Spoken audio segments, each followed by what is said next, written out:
এবং আল্লাহ রাসূল বলেছেন কেউ যদি প্রতিদিন 10 জনকে সালাম দেয়, 10 জনকে সালাম দেওয়ার পর মৃত্যুবরণ করে, তাহলে তার মৃত্যুটা শহীদি মৃত্যু হয়।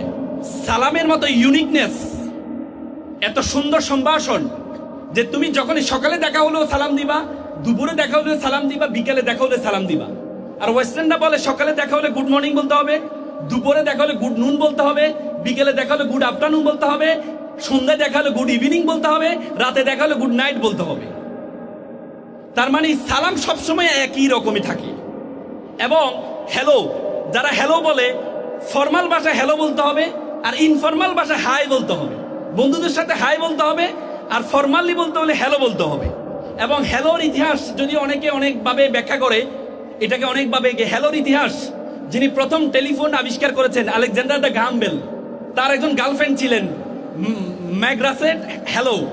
তিনি প্রথম যখন আবিষ্কার করলেন তখন প্রথম ডেকে তার গার্লফ্রেন্ডকে ডেকেছেন হ্যালো বলে। তখন থেকেই মোবাইল ধরলে আমরা বলি হ্যালো।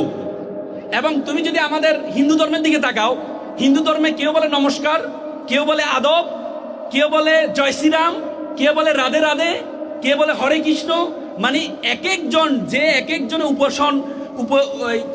উপাস্যকে মানে তারা এক এক রকম সম্ভাষণ করে। কিন্তু সালাম হচ্ছে একটা ইউনিকনেস। তুমি যখনই যার সাথে দেখা হবা এটাকে সালামে বলতে হবে। সকালে দেখা হলে আসসালামু আলাইকুম, দুপুরে দেখা হলে আসসালামু আলাইকুম, যখনই দেখা হয়। এটি কে শিখিয়েছেন? আমাদের প্রথম মানব হযরত আদম আলাইহিস সালামকে আল্লাহ তাআলা বলেছে যে তুমি ফেরেশতাদেরকে সালাম দিয়ে আসো। তখন ফাকালা আসসালামু আলাইকুম, তিনি বলেছেন আসসালামু আলাইকুম।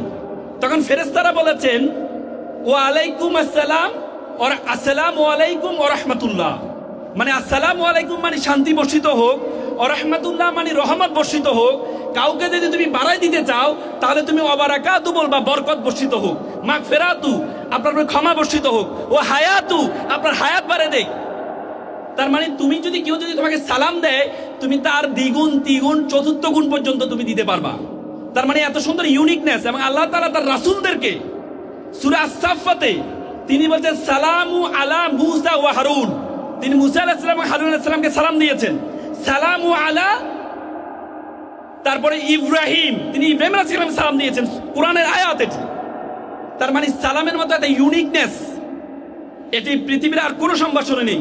এই জন্য যখনই তোমাদেরকে সালাম দিবে মানে শান্তি বর্ষিত হোক, তখন তোমরা চমৎকার করে এই সালামের উত্তর দিবা। পারবা তো ইনশাল্লাহ?